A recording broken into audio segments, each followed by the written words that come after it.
नमस्कार दोस्तों, मैं प्रशांत आप सभी मित्रों का स्वागत करता हूं आपके अपने चैनल पर। तो जैसा कि आप देख रहे होंगे कि हम हिंदी की क्लास शुरू किए हुए हैं जो कि डेली 2 PM पे आती है, ठीक है। जिसमें हमने वर्णमाला को कंप्लीट कर लिया, उसके साथ साथ संधि का दूसरा चैप्टर भी कंप्लीट कर लिया है। हमने संज्ञा का एक वीडियो भी बना लिया और ये लास्ट वीडियो, इस वाले वीडियो में आपका संज्ञा पूरा कंप्लीट हो जाएगा, ठीक है। तो हमने पिछले वीडियो में 3 संज्ञा के 3 प्रकार पढ़ लिए थे, व्यक्तिवाचक संज्ञा, जातिवाचक संज्ञा और भाववाचक संज्ञा। आज हम द्रव्यवाचक संज्ञा से शुरुआत करेंगे, ठीक है।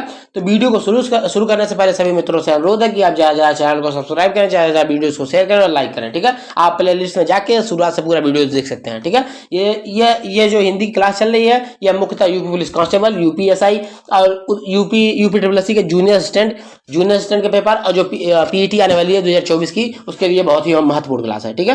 तो यहाँ पे पूरा सिलेबस अच्छे से पढ़ाया जाएगा और देखिए लगभग इसका वीडियो बहुत छोटा भी रहता है कि आपको देखने में कोई दिक्कत ना हो, ठीक है। तो आप हमारे टेलीग्राम चैनल से भी जुड़ सकते हैं, डिस्क्रिप्शन में उसका लिंक दिया हुआ है, वहाँ पे ही व्हाट्सएप का लिंक दिया हुआ है, आप व्हाट्सएप चैनल से भी जुड़ सकते हैं, ठीक है। अगर कोई भी स्टूडेंट यहाँ पे बीपीओ का हो, जो कि बीपीओ की तैयारी करता हो, तो उसका हम प्लेलिस्ट बनाए हुए हैं हमारे चैनल पर। वहाँ पे वीडियोज के बीपीओ के पंचायती राज के वीडियो डाले जा रहे हैं, लगभग हम 15-16 वीडियो वहाँ पे डाल चुके हैं, ठीक है। वहाँ पे पंचायती राज खत्म होने के बाद हम यूपीजी के कंप्यूटर शुरू करेंगे, ठीक है। तो चलिए शुरू करते हैं हम आज की क्लास को। तो आज हम द्रव्यवाचक संज्ञा से पढ़ने वाले हैं। हमने पिछली क्लास में भाववाचक संज्ञा के बारे में पढ़ लिया था, तो एक बार हम रिवाइज कर लेते हैं भाववाचक संज्ञा तक। देखिए व्यक्तिवाचक संज्ञा क्या थी? किसी विशेष व्यक्ति, वस्तु या स्थान के नाम को, जैसे कोई जो विशेष आदमी हो, विशेष स्थान का नाम हो और किसी विशेष व्यक्ति का नाम हो, तो क्या है? व्यक्तिवाचक संज्ञा। तो आपको एग्जाम्पल पता ही है, तो हम खाली रिवाइज कर दे रहा हूं। ये किसी जाति या उपजाति को बताता है, मतलब सदैव बहुवचन होगा और किसी जाति के बारे में बताएगा, ठीक है। जैसे देखिए फूल, तो विभिन्न प्रकार के फूल होते हैं, गुलाब तो विभिन्न प्रकार के गुलाब होते हैं, ठीक है। तो इसी तरह से हो गया। अब इसको ये पॉइंट आपको याद रखना है कि भूकंप, ज्वालामुखी, प्राकृतिक आपदाओं के नाम भी जातिवाचक संज्ञा है, ठीक है। अब भाववाचक संज्ञा क्या है? यह भाव, गुण, दोष, अवस्था को दर्शाता है, ठीक है। अब इसका ट्रिक क्या है कि अदृश्य होगा और एक वचन इसमें हमेशा होगा, ठीक है। तो यहाँ पे एग्जाम्पल दिया हुआ है, हमने पिछले वीडियो में उसको अच्छे से एक्सप्लेन किया है, ठीक है। अब आगे बढ़ते हैं हम द्रव्यवाचक संज्ञा के बारे में। द्रव्यवाचक संज्ञा जिनकी गिनती ना हो वे द्रव्य कहलाते हैं, ठीक है। जैसे कि देखिए जिनको गिना ना जा सकते, ठीक है। तो द्रव्यवाचक मटेरियल की बात की जाए, जिस भी शब्द में मटेरियल की बात की जाए और जिसको गिना ना जा सके, वो द्रव्यवाचक संज्ञा। जैसे तेल, घी, पानी और सोना, ठीक है। या विभिन्न प्रकार के बहुत सारे एग्जाम्पल हो सकते हैं। तो ये तो मिनिमम एग्जाम्पल हमने रखा हुआ है, ETC हम लिख देना है इत्यादि, ठीक है। तो और भी एग्जाम्पल हो सकते हैं। ये सिंपली पहचानने का तरीका है कि जहां भी मटेरियल की बात कर दी जाएगी, लोहा हुआ, चांदी हुआ, विभिन्न प्रकार के एग्जाम्पल हो जाएंगे। तो जो भी मटेरियल की बात की जाएगी और या जिसकी गणना नहीं की जा सकती है, वहां पे कौन सा रहेगा? द्रव्यवाचक संज्ञा या पदार्थवाचक संज्ञा रहेगा। अब आगे बढ़ते हैं, हम समूहवाचक संज्ञा की बात करते हैं, जो कि हमारा लास्ट प्रकार है संज्ञा का। समूहवाचक संज्ञा क्या है? जिनकी गिनती की जा सके और समूह में हो, जिनकी गिनती की जा सके और समूह में हो, जिनकी गिनती की जा सके और वो समूह में हो, तो क्या बोलते हैं? समूहवाचक संज्ञा। जैसे कि संगठन, तो संगठन में कितने लोग हैं उनको तो गिना जा सकता है ना। गिरोह में 10 लोग हैं, 12 लोग हैं। आर्मी में कितने हैं? 10 लाख आर्मी है, 12 लाख आर्मी है। पुलिस, उत्तर प्रदेश में 50,000 पुलिसों की भर्ती हुई। संसद में सदस्य 543 है। सेना, दल, कक्षा, तो इनकी गिनती हम कर सकते हैं। इनकी गिनती की जा सकती है और उनके मतलब कि गिनती की जा सकती है और समूह में हो। तो संगठन, गिरोह, आर्मी, पुलिस, संसद, सेना, दल, कक्षा, ये सब क्या है? एग्जाम्पल समूहवाचक संज्ञा या समुदायवाचक संज्ञा के एग्जाम्पल हैं। अब आगे बढ़ते हैं, हम कुछ और महत्वपूर्ण चीज देख लेते हैं जो कि पेपर के बारे में बहुत इंपॉर्टेंट है। जैसे भाववाचक संज्ञा के निर्माण। अब देखिए भाववाचक संज्ञा का निर्माण किस तरह से हो सकता है, ये पेपर के लिए सबसे ज्यादा इंपॉर्टेंट है। आपके परिभाषाएं तो उतना इंपॉर्टेंट नहीं भी हैं, आप तो वैसे भी जान जाएंगे, लेकिन आपके पेपर के लिए, चाहे SI का पेपर हो, चाहे कांस्टेबल पेपर हो, चाहे यूपीसी का जूनियर असिस्टेंट या पीटी हो, उसके लिए सबसे ज्यादा इंपॉर्टेंट है भाववाचक संज्ञा का निर्माण किस तरह होगा। तो भाववाचक संज्ञा का निर्माण 5 प्रकार से होता है। कौन कौन से विधि से? विशेषण से, क्रिया से, अव्यय से, जातिवाचक संज्ञा के, सर्वनाम संज्ञा से। तो आपको ये सबसे सर्वप्रथम तो यही याद रखना है कि भाववाचक संज्ञा का निर्माण कितने प्रकार से हो सकता है। तो कितने प्रकार से हो सकता है? 5 प्रकार से हो सकता है। कौन कौन से 5 प्रकार हैं? विशेषण से निर्माण हो सकता है, क्रिया से निर्माण हो सकता है, अव्यय से हो सकता है, जातिवाचक संज्ञा से हो सकता है, सर्वनाम से हो सकता है।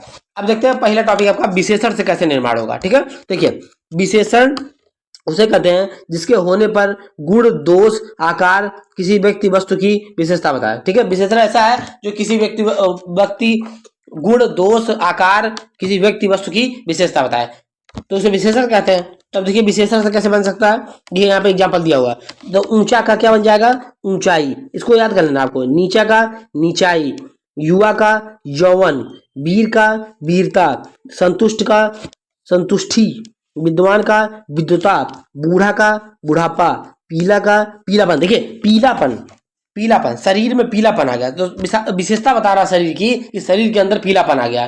देखिए इस कुर्सी के अंदर पीलापन आ गया, तो मतलब कुर्सी की विशेषता है कि इसके ऊपर पीलापन आ गया है। और पीला तो है आपका संज्ञा है, लेकिन अगर पीला विशेषण है और पीलापन क्या हो गया, एक संज्ञा हो गई। ठीक है, और भूखा, देखिए भूखा विशेषण है और इसका भाववाचक संज्ञा क्या बन जाएगी, भूख बन जाएगी। ठीक है, भाववाचक संज्ञा भूखा। देखिए भूखा व्यक्ति, तो व्यक्ति क्या है, कैसा है, भूखा है, लेकिन भूख क्या है, एक भाववाचक संज्ञा है, भूख दिखाई नहीं देती है। ठीक है, वो अदृश्य है, तो कौन सी है, भाववाचक संज्ञा। ठंडा का ठंडक। ठीक है, तो ये इस तरह से आप विशेषण से भाववाचक संज्ञा का निर्माण कर सकते हैं। ठीक है, आगे बढ़ते हैं हम। 5 प्रकार में से अब दूसरा प्रकार आपका है सर्वनाम से भाववाचक संज्ञा का निर्माण। ठीक है, तो वे शब्द जो संज्ञा की जगह लिख लिए जाते हैं उन्हें सर्वनाम कहते हैं। और इनका निर्माण कैसे होता है, राम जाता है वह बहुत होशियार है। ठीक है, देखिए ये तो पता है आपको कि संज्ञा यहाँ पर उपयोग होता है। अब ये कैसे बनाएंगे, देखिए यहाँ पे ऐसे बनाएंगे। मम से, मम देखिए मम क्या है, सर्वनाम है। मम संस्कृत का है ना, संस्कृत का सर्वनाम है मम, क्या बन जाएगा, ममता या ममत्व। निज, निज से निजता, सर्व के सर्वदा, स्व का स्वत्व, अपना का अपनापन, तो ऐसे बन जाएगा। ठीक है, आगे बढ़ते हैं। जातिवाचक संज्ञा से भाववाचक संज्ञा बनना, सबसे ज्यादा इंपॉर्टेंट आपका यही है, जातिवाचक संज्ञा से भाववाचक संज्ञा का निर्माण। देखिए लड़का, देखिए लड़का का लड़कपन, ईश्वर का ईश्वरत्व, माता का मातृत्व, पिता का पितृत्व, चिकित्सक का चिकित्सा, हिंदू का हिंदुत्व, हिंदू का हिंदुत्व। देखिए हिंदू आपका जातिवाचक संज्ञा है, लेकिन अगर हिंदुत्व की बात की जाए तो वो भाववाचक संज्ञा है। ठीक है, हिंदुत्व भाववाचक संज्ञा, हिंदुत्व अंदर से आती है, वो कोई देखने की चीज नहीं है, लेकिन हिंदू आप बोल सकते हैं ना कि वो हिंदू है। ठीक है, नेता, नेता का नेतृत्व, पंच का पंचायत, ब्रह्मचारी का ब्रह्मचर्य, ब्रह्मचारी कोई व्यक्ति हो सकता है, लेकिन ब्रह्मचर्य की फीलिंग तो अंदर से आएगी। ठीक है, वत्स का वात्सल्य, तपस्वी का तपस्या, कुमार का कौमार्य, कुमार का कौमार्य, मतलब कुमार तो राजा का लड़का होता है, लेकिन कौमार्य मतलब उसके अंदर कौमार्य मतलब कि अभी वो मतलब कि कच्ची अवस्था में है, मतलब कि अभी यौनावस्था में नहीं आया, तो उसको बोलते हैं कौमार्य, ये कम एज में है अभी है। ठीक है, आगे बढ़ते हैं।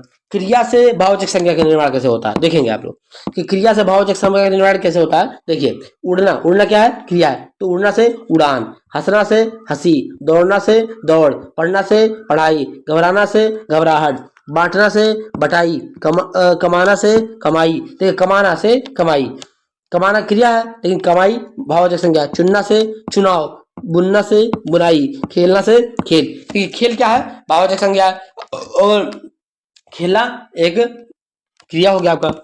अब आगे देखते हैं, 5वां प्रकार आपका है अव्यय से भाववाचक संज्ञा का निर्माण।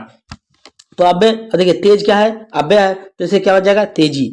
शीघ्र से शीघ्रता, धिक्र से धिक्कार, हाहा से हाहाकार, बहुत से बहुतायत, और बाहर से बाहरी। देखिए बाहर और बाहरी, बाहर क्या है आपका, अव्यय है, लेकिन बाहरी व्यक्ति। ठीक है, तो बाहरी क्या है, भाववाचक संज्ञा। ठीक है, तो आपका ये संज्ञा का टॉपिक जो है ये पूर्णतः संपन्न हो चुका है, जिसको हमने 2 क्लास में संपूर्ण किया है। ठीक है, इससे पहले हमने आपको वर्णमाला और संधि को पूरा किया है, तो वर्णमाला संधि के बाद ये संज्ञा जो तीसरा चैप्टर था ये पूरा टोटली फिनिश हो चुका है। तो आप पुराने वीडियोस को हमारे प्लेलिस्ट में जाके देख सकते हैं। आप ज़्यादा ज़्यादा वीडियो को शेयर कीजिए, ज़्यादा लाइक कीजिए, हमारे चैनल को ज़्यादा सब्सक्राइब कीजिए। आप हमारे टेलीग्राम चैनल से जुड़ने के लिए डिस्क्रिप्शन में उसका लिंक दिया हुआ है, वहाँ से आप टेलीग्राम चैनल से भी जुड़ सकते हैं, या नीचे पेटी लगी हुई है, टेलीग्राम चैनल का नाम लिखा हुआ, वहाँ से वहाँ ज्वाइन कर सकते हैं। वहाँ पे लगभग 7,500 सदस्य हैं, जहाँ पे कोई भी इन्फॉर्मेशन आता है हम उसको तत्काल प्रभाव से आपको प्रेषित कर देते हैं। आप हमारे व्हाट्सएप चैनल से भी जुड़ सकते हैं। ठीक है, बीपीओ वाले कोई स्टूडेंट हैं तो आप जा सकते हैं, हमारा प्लेलिस्ट बना हुआ पंचायती राज का इसी चैनल, हमारे चैनल पर, तो वहाँ से आप देख सकते हैं। वहाँ पे हम बीपीओ का पेड ग्रुप भी दे रहे हैं जो कि 149 में है, बहुत ही मिनिमम प्राइस में है, वहाँ से आप ले सकते हैं, उसमें विभिन्न प्रकार के आपको दिए जाएंगे। ठीक है, तो आप ज़्यादा से ज़्यादा वीडियो को शेयर कीजिए, लाइक कीजिए और सब्सक्राइब कीजिए। मिलते हैं नेक्स्ट वीडियो में। धन्यवाद।